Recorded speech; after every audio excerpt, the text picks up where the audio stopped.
Ukraine युद्ध में तुर्की के ड्रोन हथियारों की जो हवा बनी थी, तुर्की के उन सारे ड्रोन हथियारों की हवा अचानक से गायब हो गई। यूक्रेन युद्ध का फायदा उठाकर युद्ध के मैदान के कुछ वीडियो को सोशल मीडिया पर फैलाकर तुर्की अपने जिन ड्रोन हथियारों का बखान कर रहा था, अचानक से ऐसा क्या हो गया कि अब तुर्की के उन ड्रोन हथियारों की कोई खबर दिखाई नहीं दे रही। यूक्रेन के पास 50 की संख्या में तुर्की के बैरक्टर TB2 ड्रोन मौजूद थे। वहीं युद्ध के दौरान यूक्रेन को 80 और ड्रोन की सहायता दी गई, यानी कि कुल मिलाकर यूक्रेन को 130 TB2 ड्रोन मिले।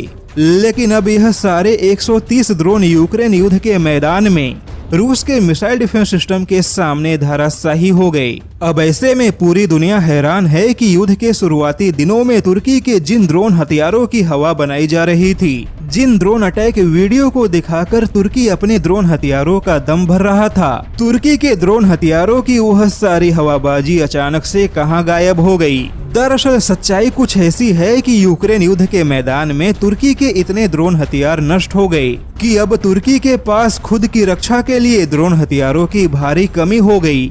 और चौंकाने वाली बात यह है कि यूक्रेन युद्ध में जिस प्रकार से रूस ने तुर्की के ड्रोन की कब्र खोदी, उसके बाद अमेरिका ने भी यूक्रेन को MQ-1C ईगल ड्रोन देने का इरादा छोड़ दिया। अमेरिका को यह डर है कि अगर उसने यूक्रेन को अपना MQ-1C ईगल ड्रोन दिया और उसके ड्रोन हथियारों का हाल भी तुर्की के ड्रोन जैसा हुआ, तो अमेरिका के ड्रोन हथियारों के व्यापार को भारी नुकसान होगा। वहीं अमेरिका इस बात को लेकर भी काफी हैरान है कि रूस के डिफेंस सिस्टम अचानक से इतने एक्शन में कहां से आ गई। अमेरिका और पश्चिमी देश पिछले कई महीनों से यही सोच रहे हैं कि अब रूस कमजोर पड़ेगा, लेकिन रूस तो और भी ज्यादा आक्रामक हो रहा है। वहीं जिस प्रकार अचानक से यूक्रेन युद्ध के मैदान से तुर्की के ड्रोन हथियार गायब हो गए, उसे लेकर दुनिया के सभी रक्षा जानकार काफी हैरान हैं।